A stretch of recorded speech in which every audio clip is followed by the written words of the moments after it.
Hello everyone, welcome on back. It is week 5 of the Betting Weekly Dojo. Myself, Nigel Seeley, joined by a professional gambler, Neil Channing. Good morning to you. Nice and early on a Monday morning. Nice and early, Nigel. Yes, I've been up early, cracking away. Don't worry. How many bets have you had on events that have completed this morning? The time now is 9:30 on Monday morning, and I have not had a wager. I have been just trying just the two for me. Just the two for me. One winner, one loser. What are you betting on? Australian greyhound racing or something? What is it? I mean, I can't believe it. You're so lazy compared with me. I mean, there's great sport going on, in some parts of the world. Japan, we've been to this morning for the sumo. Oh my! Sumo? What angle have you got on sumo wrestling? So I used to share a flat with this guy, and I've recently moved quite close to him, which I'd kind of forgotten he lived near here. And he said to me he was going to the track yesterday, and I went to the track, and he started talking to me about the sumo. He loves the sumo, and I used to. You must have watched it. It used to be on TV in the UK on Saturday morning. In my life. No. There was a program called Trans World Sport, which would be a totally different thing these days. But it was it was a thing on. I think it was on Channel 4, and they used to show little clips of sports from around the world, sports that you wouldn't normally see. Channel 4 was it still is a channel where they're supposed to show kind of more sort of alternative things, and sumo was perfect for them because it was a sport that had never been seen in the UK. And I used to love watching it, but I always used to think, oh god, this is a great sport. I'm really enjoying it because actually it's a sport that you can watch without really having a bet. But I did find myself all those years ago thinking, I wish I could have a bet on this, and finally we can. And you found a judge. I found a judge, and I found one bookmaker in the whole world that seems to bet on it. I wouldn't say the limits are extremely high, but I had one winner and one loser this morning, and I've paid for breakfast already while you've been just whatever you do on a Monday morning. I'm packing. I'm going away again. Must be nice. I'm heading to the airport straight after this to go. How many times in a year do you get on a flight where you're not going to a sporting event? This is my only time. Wow. I have one week. Everyone looks at me and thinks, oh, you travel, which I do. I'm very grateful for that, the opportunity to go and watch sport. But I have 1 week a year where there's no Premier League soccer, and there's only 1 week where there's no ATP Tour tennis, and it's this week. And it's the same week every year, and I go to Crete, and me and Mrs. are heading off to Crete in an hour and a half. So you've bumped into a sumo expert in York races. You can. That is the hotbed. Well, I tell you what, he wasn't the smartest person that I bumped into at York races. Do you want to know the smartest person I bumped into? No. Go on. I'd like to know. Yeah, sorry. Go on. I know I said no, but I also want to know. A fella came up to me and he said, this happens to me at the races occasionally. People come up to me and say, because I do a thing on racing television, and people come up to me and say, oh, you're that bloke off racing television. And I think on racing television, I'm kind of Marmite.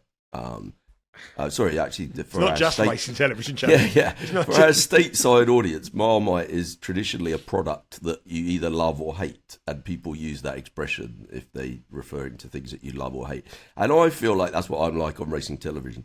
But actually what happens is only the people that love you will come up and talk to you. The people that hate you just look from a distance and go, oh, there's that idiot off racing television. Anyway, this guy came up to me at the races, and I thought he's going to say, I really love the programme, or he's going to punch me in the mouth, or, these are the two options normally.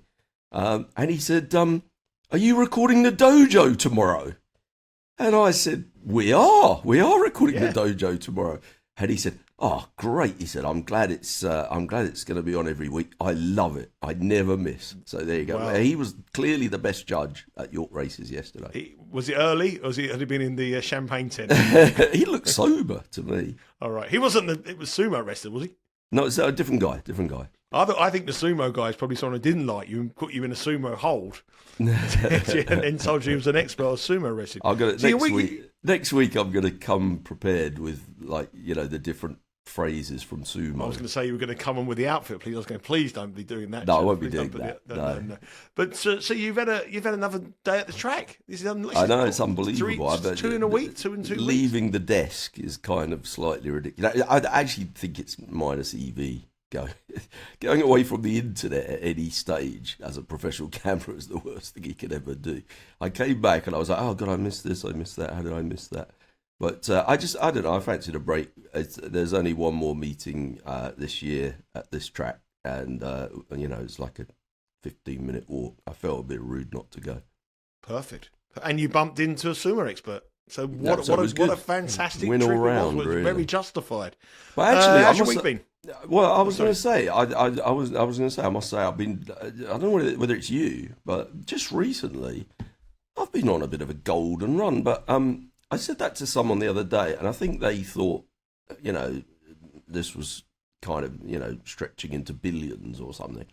I said, no, it doesn't. I don't really operate like that anymore. And actually, I think it's a big misconception. So I've been winning a fair bit, well, enough, keep the wolf from the door, the last few weeks, just chipping away. But I do think when you talk to people that don't really get what you do, they sort of, and I guess I had this idea when I was kind of a teenager and in my 20s looking at professional gamblers.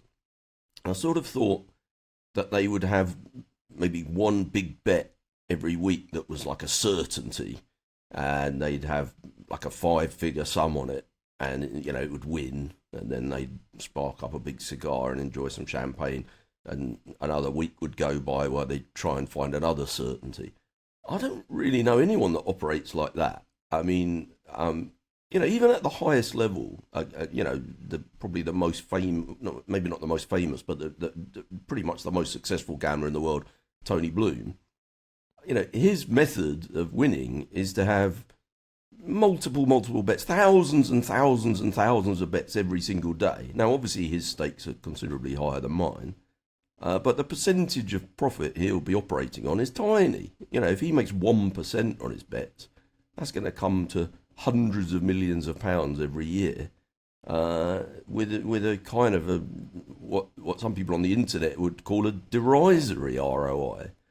But actually, I think that is definitely, we can all learn a lot from Tony Bloom. That is definitely the way that professional punters should operate, because the idea that you would have just 1 or 2 bets a week and potentially you might have an ROI of 10%, but you could go months without having a winner, because, to get an ROI of that size, you probably need to be backing things at 7, 8, 9, 10 to 1.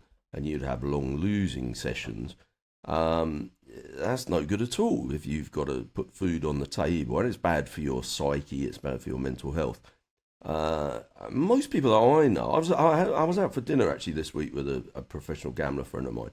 And he said to me, every day I'm looking for things to bet on so that I can get my turnover up on the day.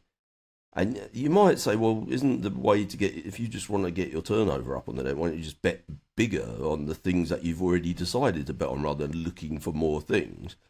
And he said, well, no, I can't really do that because, and I knew the answer to this. The reason he can't really do that is because the size of the markets, he can't just quadruple all his bets because most of the bookies he's dealing with don't want to take even the action he's offering them.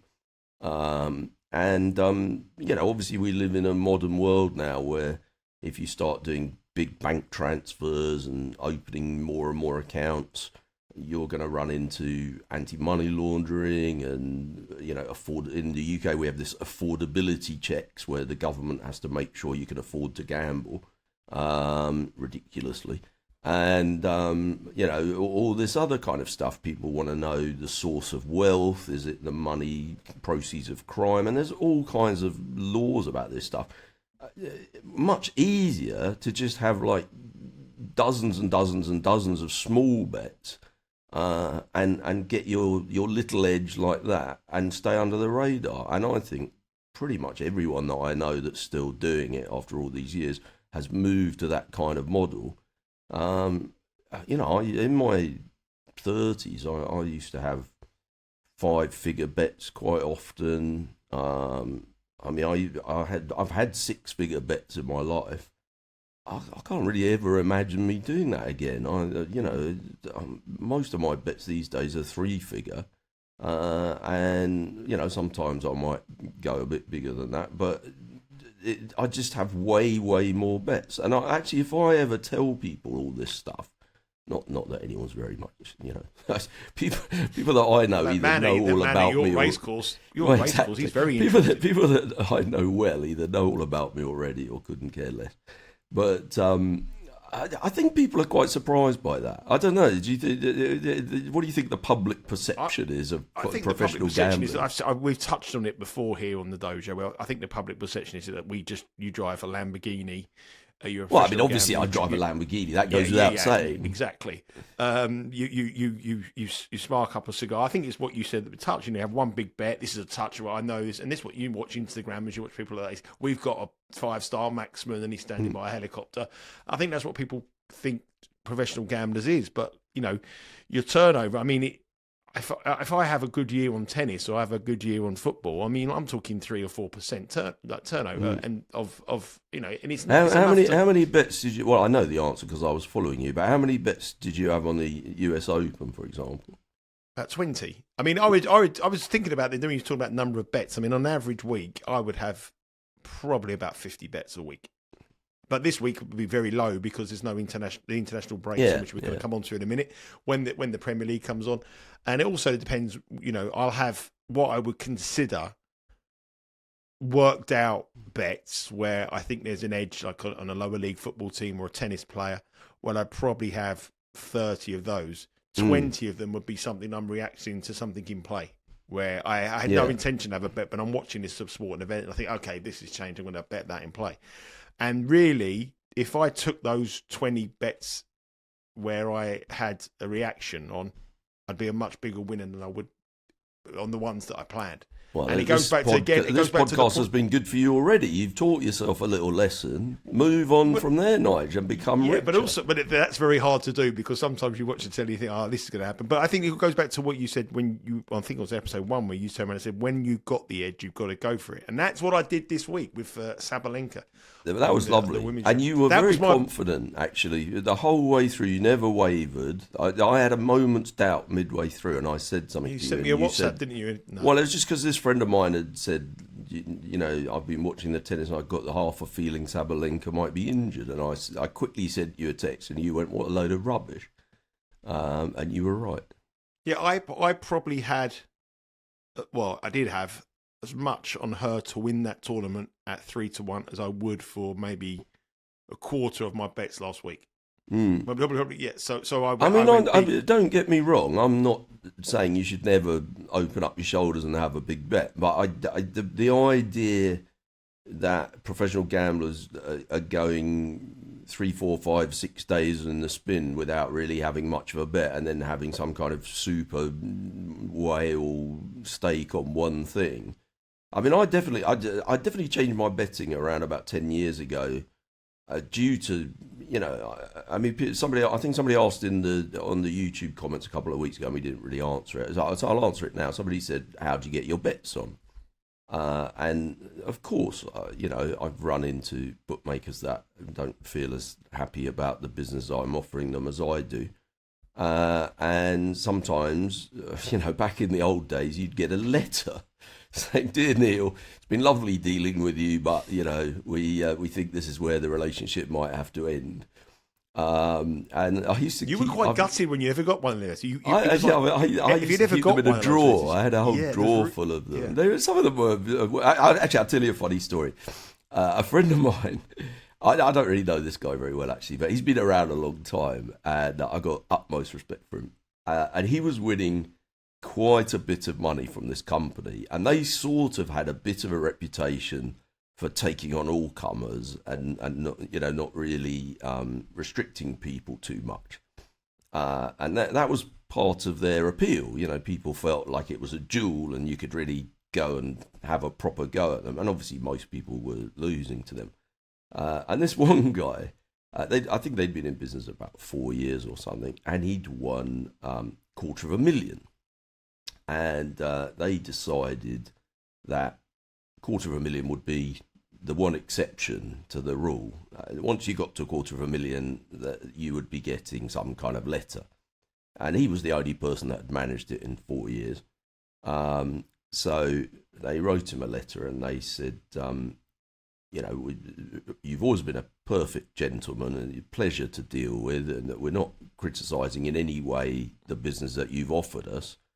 But we do just feel that, you're too good for us. You just are too clever. And we're not going to close your account, but we'd like to suggest that from now on, it will be an account where we will set appropriate limits. And from now on, you will only be entitled to bet in recreational stakes.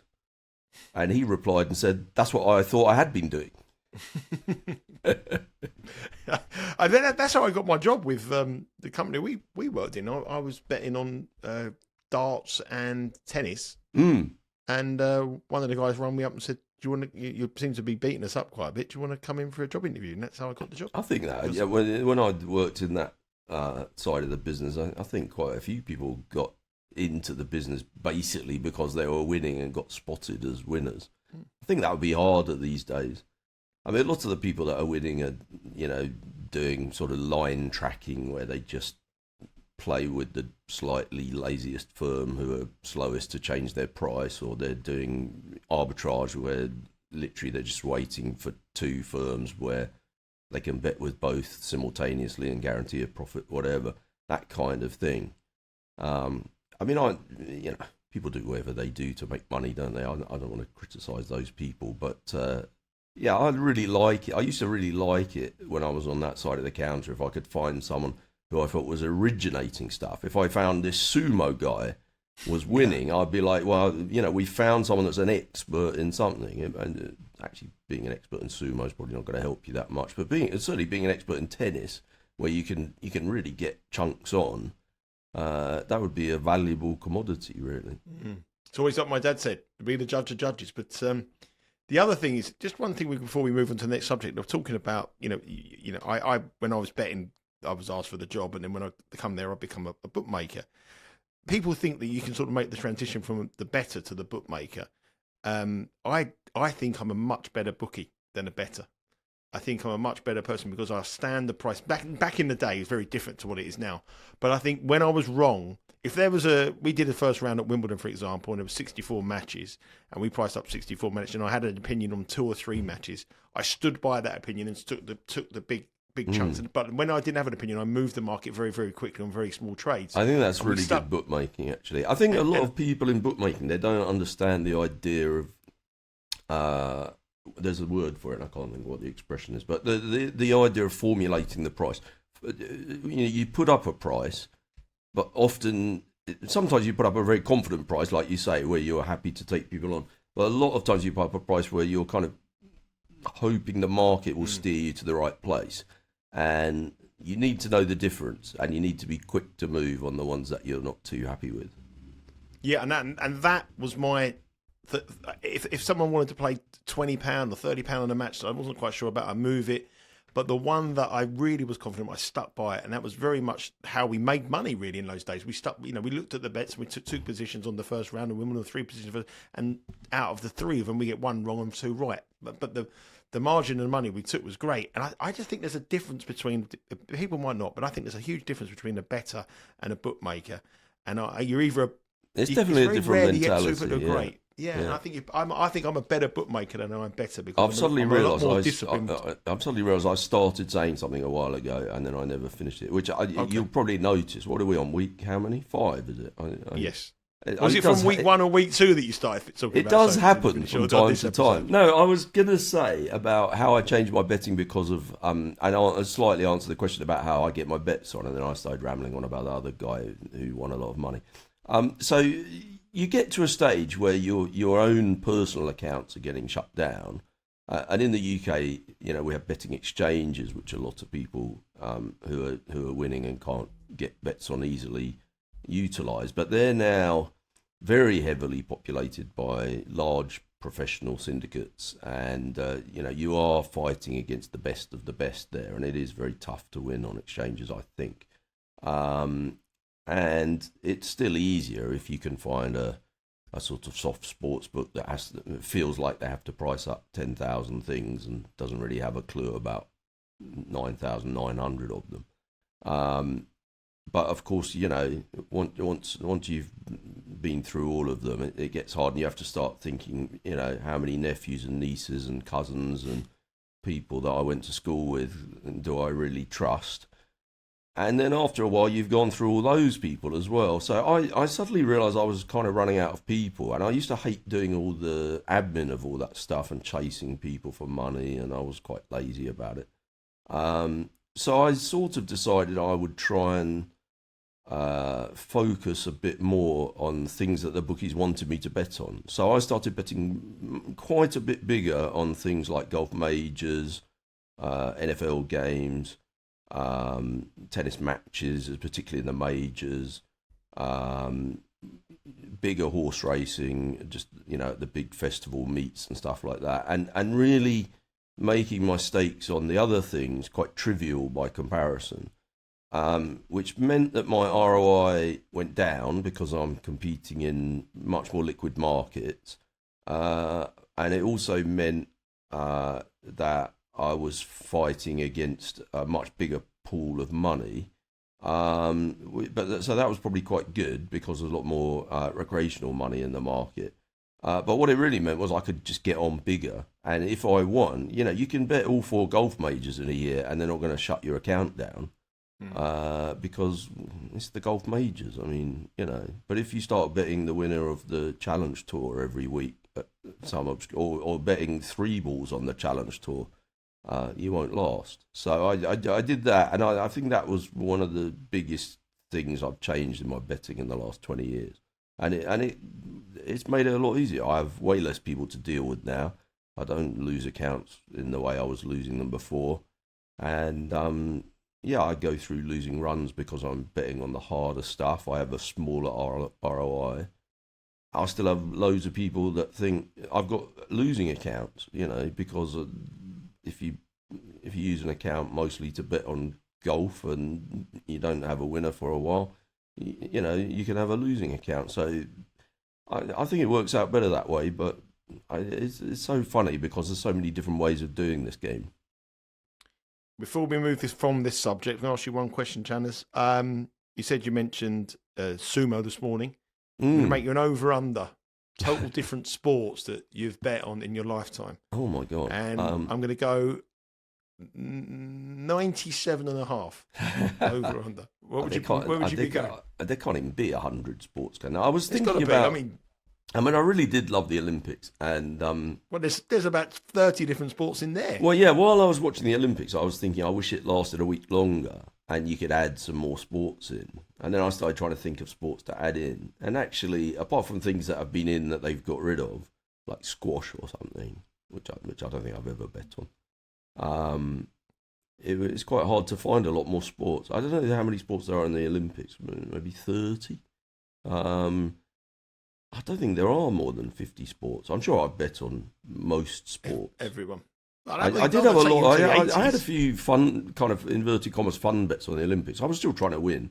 But, a couple of years, the previous Olympics, I had quite a big bet, actually, on the BMX women's, I don't know what they call it, the tricks, I suppose. Charlotte Worthington, she did like a 2.5 somersault and won the gold, 12-1. Unbelievable. There's a brag for you first thing on a Monday morning. But no, I love all that. I bet on the surfing this year.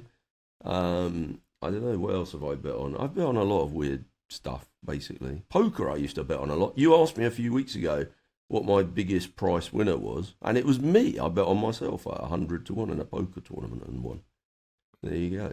Amazing. Well, I might be a little bit high on the 97.5, but definitely in the 80s. Definitely. I mean, there's got to be more than 30 sports in the Olympics, surely. I don't know. Because you must. If anyone knows the answer to how many sports there are in the world, in the comments, please, because I'd like to know.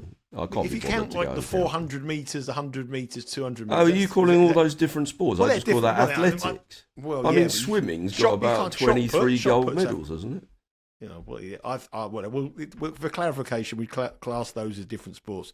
Okay, we dropped that one there, talking about Neil's sports, because Neil said if you want to drop a comment in there, also will give us a subscribe on the YouTube channel here, Benny Weekly good. Studios. You got it in early, Nigel. I was going to say that. Hit subscribe, tick like.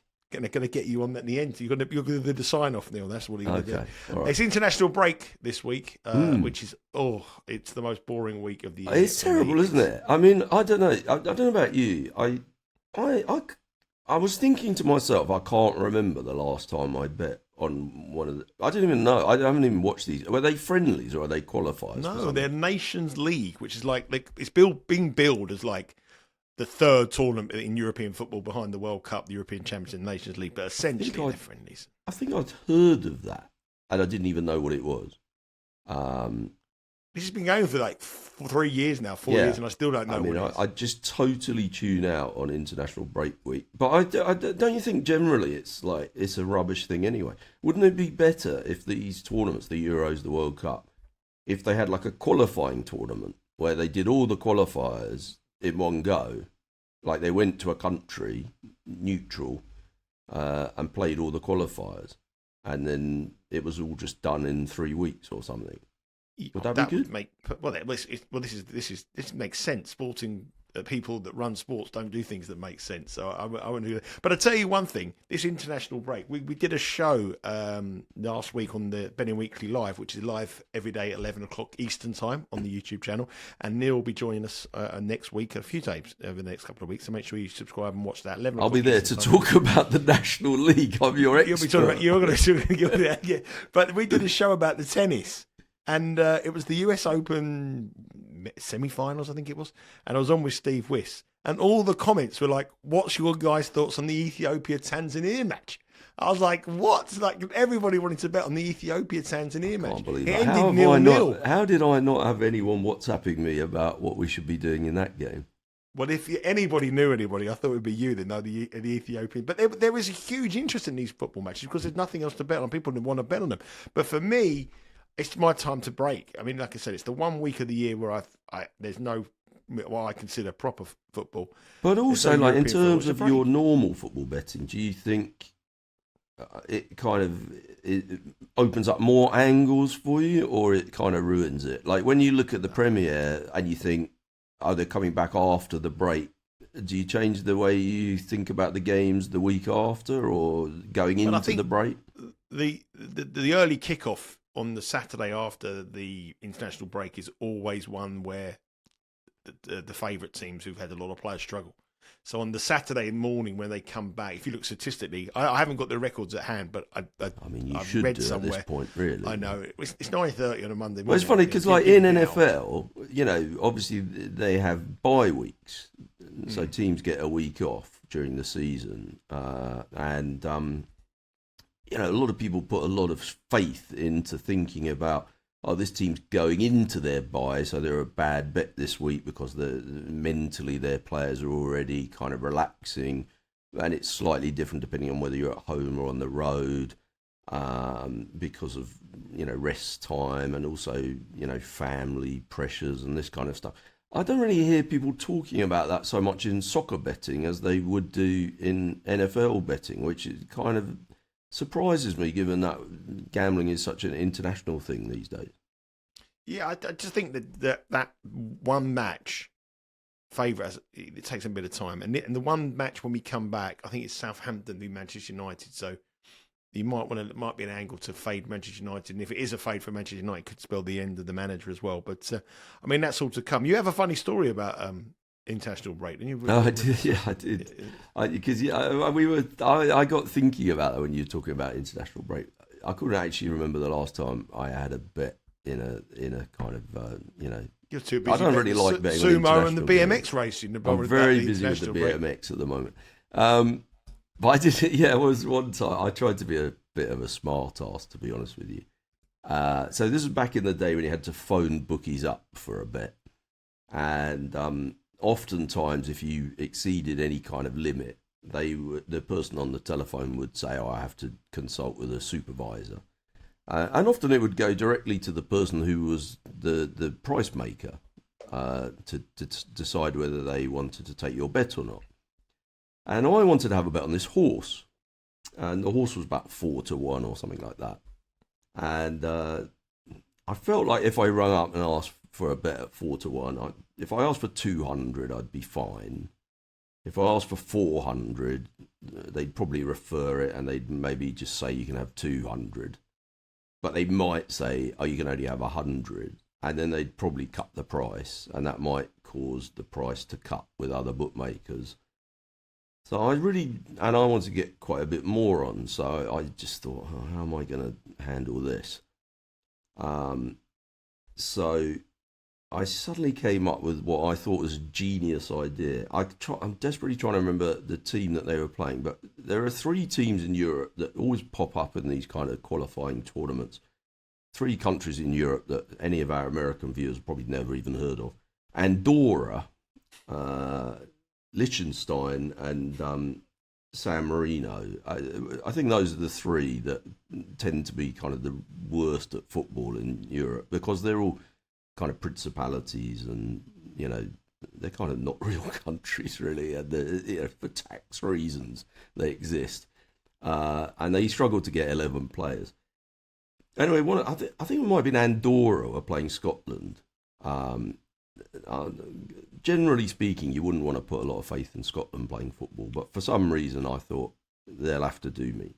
They were 1-66 to beat. I can't remember how many noughts that involves to express that in American odds, but they were not expected to struggle against Andorra. 1-66. So if you bet 66,000, you'd win 1. So I thought, okay, this is what I'm going to do. I call up the bookmaker and I said to the lady on the phone, I'd like to have a bet. Could you tell me the prices on Scotland against Andorra? She says, Scotland are 1-66. I said, that'll do me. I would like to have 1,200 on Scotland at 1-66. She says, I'll have to refer that to one of our trading team. I said, no problem at all. She said, I'll just go away for a second. I'll be back on in a second. She goes off. She comes back. She says, yes, that's absolutely fine. And I said, well, actually, while you were away, I've had another thought. Can you just amend that bit slightly? I'd like to put it in a double with horse number 4 in the 2:30 at Ascot. And I'd like to take the 4-1 price. And she said, maybe I'll have to refer again. No, I think it's fine because he said it was okay. Yes, that's absolutely fine, Mr. Channing. Yes, 1,200, you've got a double. The horse is 4-1 and Scotland are 1-66.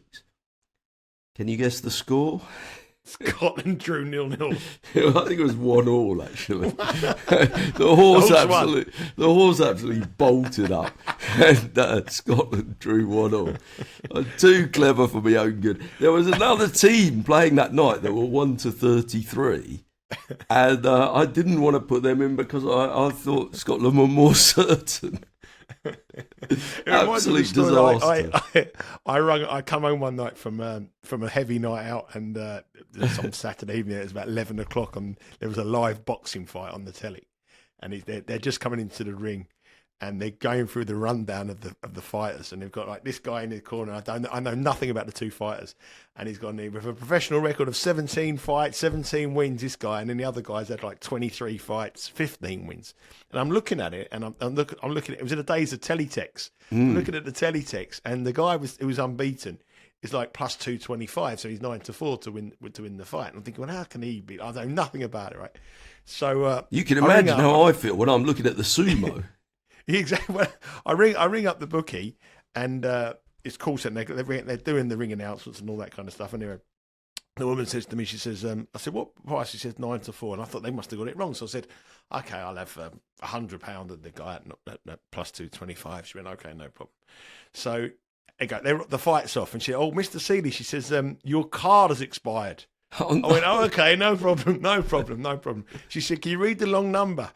And as I'm reading the number, I'm going 4, 9, 7, 3, 9. Next minute, my man has just landed on on the deck, and the last 3 digits of my card are like 156.